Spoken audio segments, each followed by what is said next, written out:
So we have a flat tire. It's called an Allen key. Went through my tire. We're just at the shop to get it fixed. Hi everybody, just a quick video kind of to give you an update on what's been going on. Had a flat tire. It's the second one in a couple of months from the same spot. I got the other one in my Honda Pilot. It's where it's the parking lot for a hiking trail and kind of like a dog run.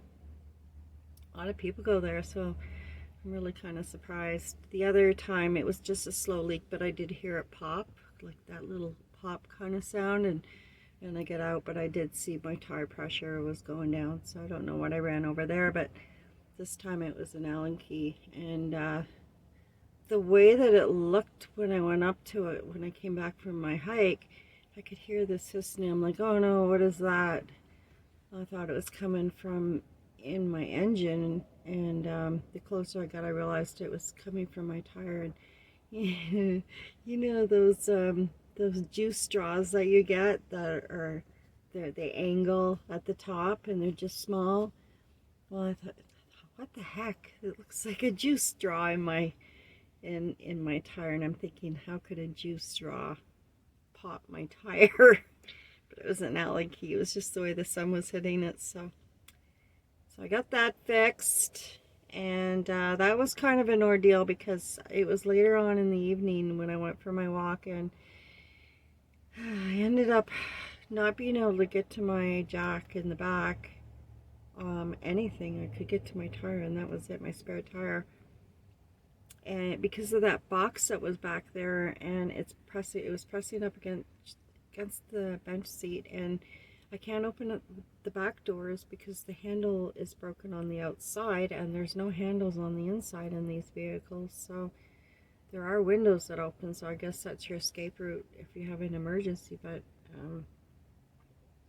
and yeah, there's no handles on the inside of the door, so there's no way to get to my jack. So I ended up getting a hold of one of my friends that I drive truck with, and he came over with his jack and stuff, and we got the tire switched out. And it's funny too, because I was looking at that darn tire thinking, that's coming out.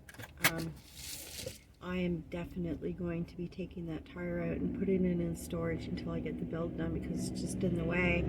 And then I didn't, so I'm really thankful that I didn't take it out and leave it in the storage unit, because then I really would have been hooped. I would have had to get towed or get a tow truck to come over, some kind of company or something with a tire, and I don't think I would have done that. I probably would have just ended up getting it towed. But it is patched and it's back on my van, so I'm just being very careful. It was a week after I got brand new tires on it. It was kind of discouraging, but life happens, right? So there was a lot going on, so I didn't record anything. Plus I don't have a selfie stick or a tripod. I have to hold it, and I had to get Wilson out of the vehicle while it was up on the jack, because he'd be jumping around. He's pretty big, so I didn't want it, falling. And there's coyotes around there. It's kind of in their path of their route to go back to wherever they sleep. So I needed to keep an eye on him. And also there's rabbits, and he loves to chase rabbits.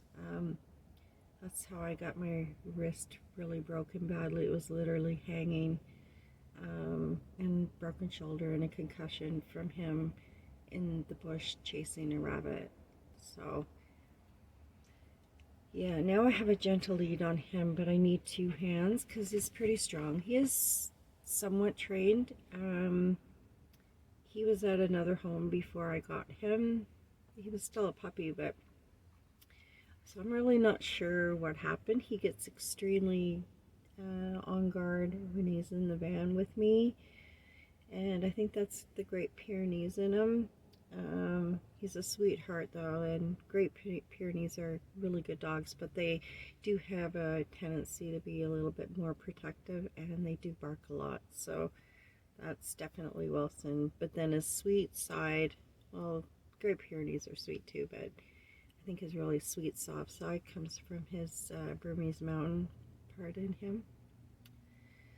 So anyway, getting to the bench seats. That was, we got those out on Saturday. Today's Monday.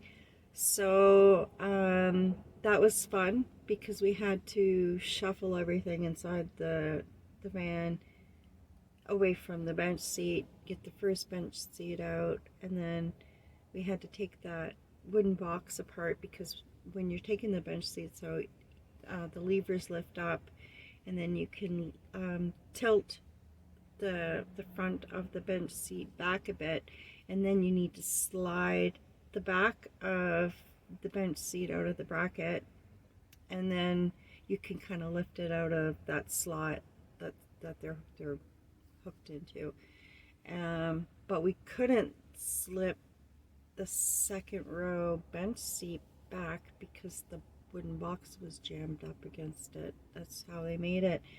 And you couldn't access anything underneath it, like the fire extinguisher and the jack and everything else, unless you went through the back way, which the door handle was broken. So there's all these different obstacles that we had to jump through to just get the bench seats out. But we got them out. We got the wooden box out. And so that's all good. I did take a little bit of video, which I'll include in this video for you guys to see my lovely abode. It's nothing great. It's just a start. I'm on a shoestring budget right now. I get laid off in the winter time. I do snow removal. I run tandem. I run loader on occasion. And I do construction, asphalt, and soil cement in the summer, spring, summer, and fall months. I'm older and I have a bad back, so I can't really do lifting and stuff like that. So I'm really limited to my work that I'm able to do right now. And driving tandem is pretty much the best job that I can find because I'm not lifting, I'm not moving around too much. Sitting on my butt all day, which, you know, but at least I'm working, and I wish I could find a job in the wintertime. EI doesn't pay very much. So that is why I am on a shoestring budget, and everything that I'm getting right now is going towards to get this thing mechanically sound. Like, I know the body of it, the bones are really good on this thing. It's pretty rust free. But there's been a couple of things mechanically that's popped up that I didn't expect, which everybody knows going to an auto repair shop is pretty expensive. And so I've been buying my parts on my own, and I have a shop that is willing to do the labor, but of course by not getting the parts through them, that's not warranty, but that's fine. Get premium parts instead of economy parts and you'll be fine. So I know my steering wheel pump and hose is going, so that was going to be on the list for the next time. But then the other day, this Saturday night, I parked, and when I went to turn it on again, it turned over, but then it stalled out again. So I did some research on it, and today it was fine. It was okay for the rest of the weekend until this evening when I started it, and a big puff of blue smoke came out. So I'm thinking something to do with the manifold, some kind of oil leak, just stitching. I have to get a tune-up. Tune-ups on these things are close to $900. So I'm thinking if I can talk to my mechanic and get an idea how we can work this, maybe he might be able to go in, and I can go in and pick up all the parts. He can go in and just lift everything off, get the spark plugs done, the filters done, get that tune-up done, and then steering wheel, pump, and hose at the same time, and kind of cut down on the labor costs. And then, like I said, I'll pick up all the parts. So that's what I'm hoping. and unfortunately I'm on the floor. I got a mattress, I got a piece of plywood underneath, and Wilson's, it is one of those hammock bench seat covers for vehicles, so we had one of those kicking around, so I put that over the plywood. And then I've got like I think it's like a sweat moisture blocker kind of cover on this foamy. It's another one I got from IKEA. So we've got that. We've got everything that we need to make ourselves comfortable. I can cook. I have way more room to cook. I'm not cooking between seats.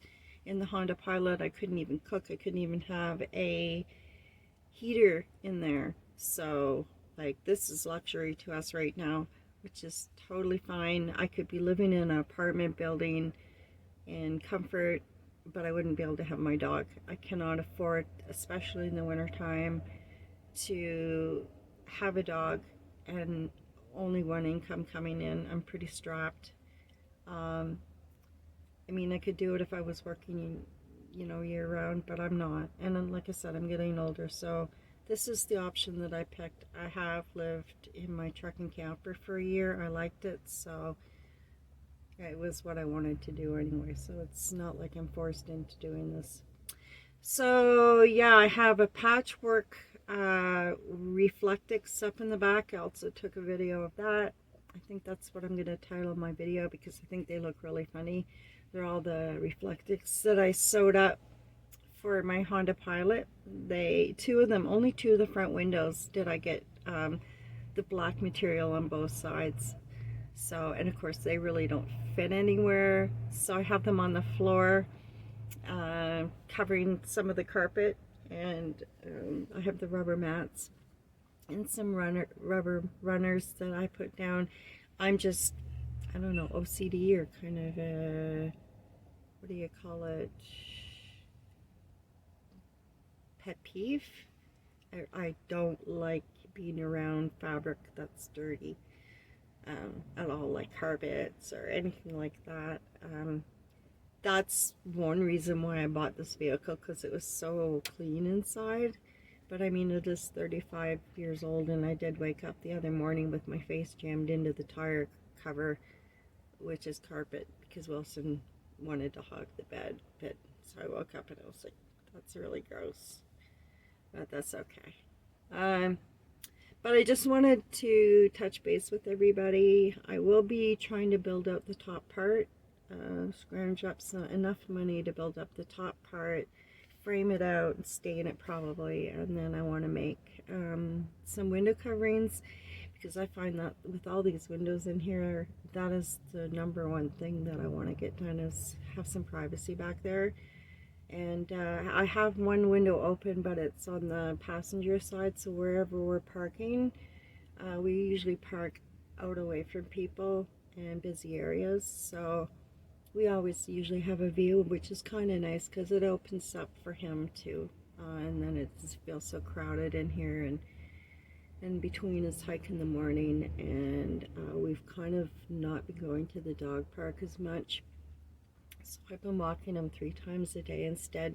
I just want to make sure that we don't get broken down somewhere along the way. Things have been a little bit dicey with this vehicle, so we're going to pour a lot of money into it and get it roadworthy.